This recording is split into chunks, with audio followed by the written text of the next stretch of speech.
So in today's video, I'm going to be showing you exactly how I structure a cold email to one of my clients, and more importantly, common mistakes that people are making in their cold emails. Without further ado, let's jump straight in. Right, so today I'm looking at a cold email sent to me by one of my new connections.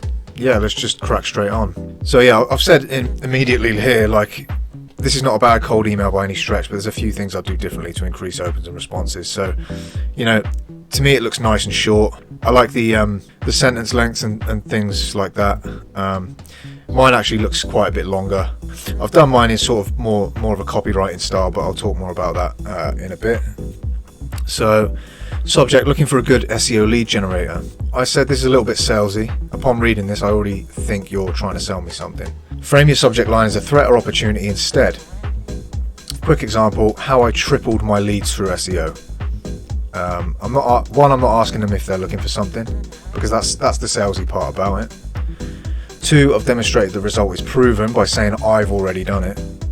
3, I've given a specific amount that they can sort of increase their SEO leads by, tripled. I don't know if this is true. You could go even more specific with that and say something along the lines of 327% or something like that. And number 4, I've given the mechanism SEO. Like, that's the way you're going to increase your leads. Which, to be fair, you did as well, but mine reads like I'm going to reveal how to do something, whereas yours reads more like you're going to try and sell them a product or service right off the bat.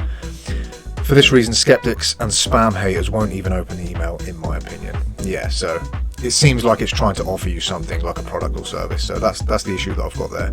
Just a slight bit of rewording would fix that, in my opinion. Greetings name.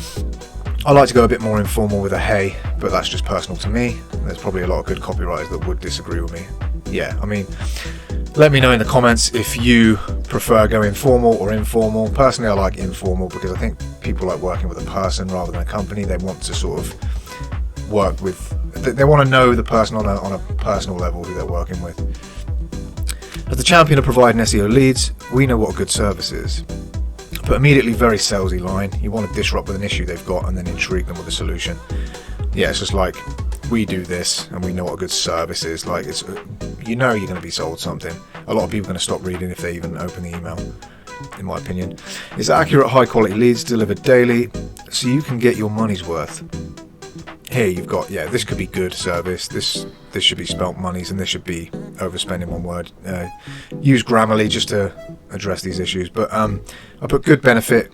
Can money's worth be made more specific though? If not, that's fine. Like, if you can make that benefit any more specific, then like, you know, point to another thing that they might be using that might be sort of suboptimal, or, you know, a reason why this is unique or better than something they may be using. Just make it more specific if possible. If you can't, then that's cool. It's providing a phone number and an email so you can reach out in whatever way you prefer. Good benefit, but is it unique? Yeah, because I think, like, people may be using lead generators where they're getting phone numbers and emails all the time, so like, it's not a particularly unique benefit. How can you make this unique, or how can you at least frame it to be unique?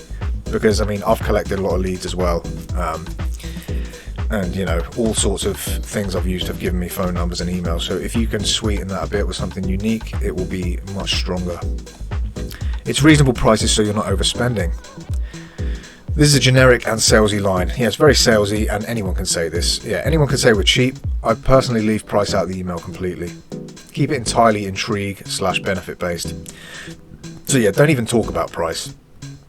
Like, you're trying to get them to click, or you're trying to get a call to action in the email. You're trying to get them to maybe email you back or visit your website. Don't talk about price in the email, even in a cold email, but I talk about this in my sales emails as well. So it's getting leads within 24 hours of signing up, so we work for you immediately.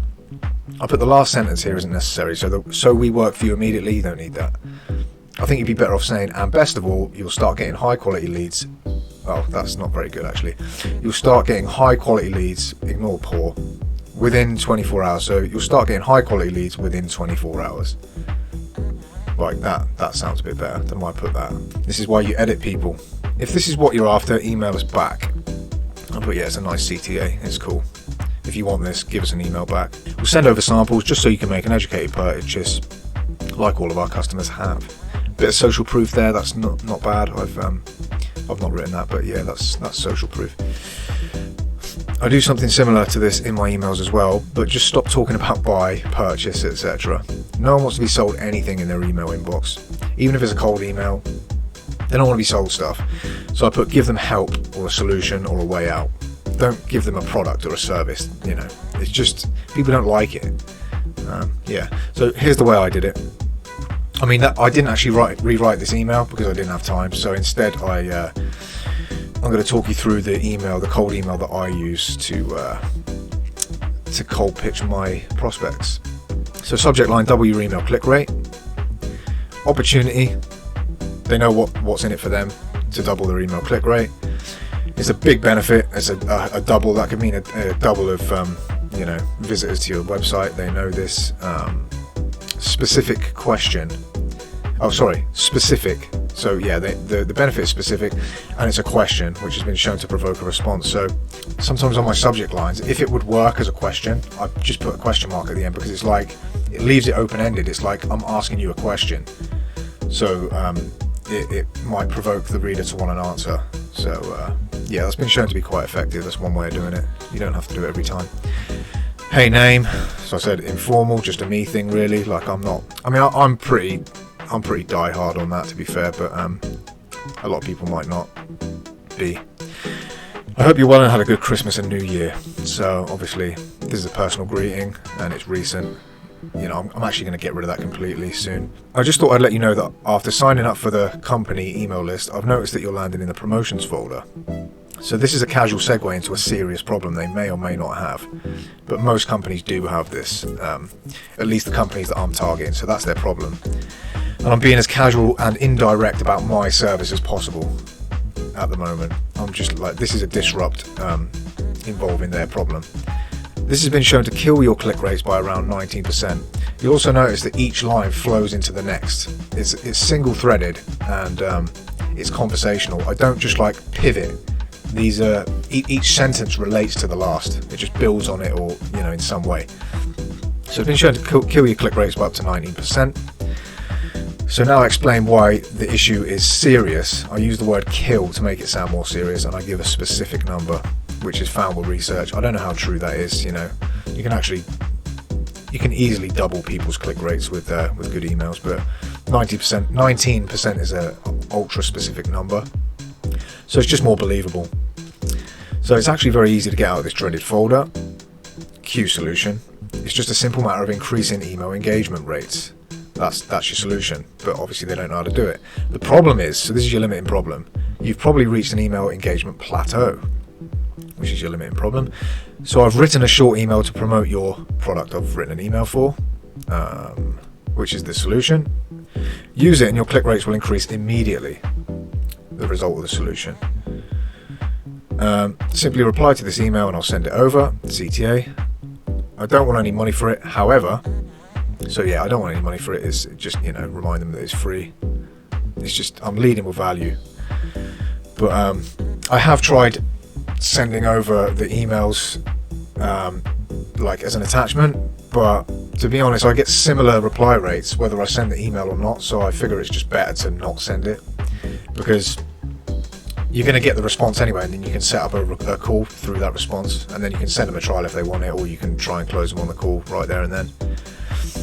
If you want to repeat these ridiculous click rates again and again, cue the call to action, predictable result, ridiculous click rates, big result, repeat, it's repeatable. And simply send me a reply and we can set up a call to discuss getting you out of the dreaded promo folder for good. And that's your call to action that basically relates to your thread of being in the promotions folder.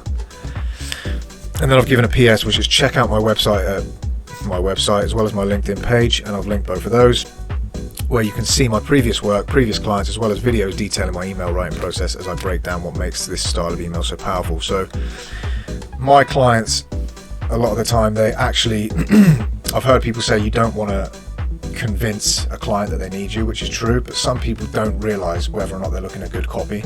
And especially when you're starting out, you're going to need clients that you're going to be dealing with clients that probably aren't going to be the biggest clients, and there's a reason their emails aren't doing so well, and a lot of the time that's because their copy isn't great and they don't understand when they're looking at good copy. So I want to bulk out this offer with as much sort of credibility as possible. And by doing that, I link.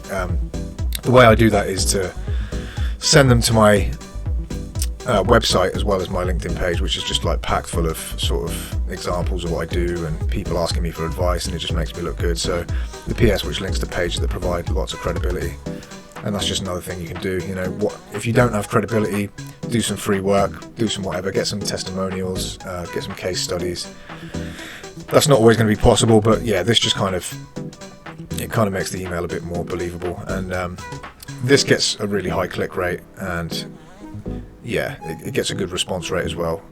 This, if you are selling like pitching services as an email marketer, this gets a very, very good open rate as well. So, you know, steal that line if you want. So that's going to be one of the ways you can write a cold email that's going to be really, really effective to be approaching one of your clients with. If you like the video, please give me a like and a share, and leave a comment below if you've got anything to add. Other than that, just check out my YouTube channel and give me a sub there, and check out my website as well at bmcopy.co. Thanks for watching. See you next time. Wait.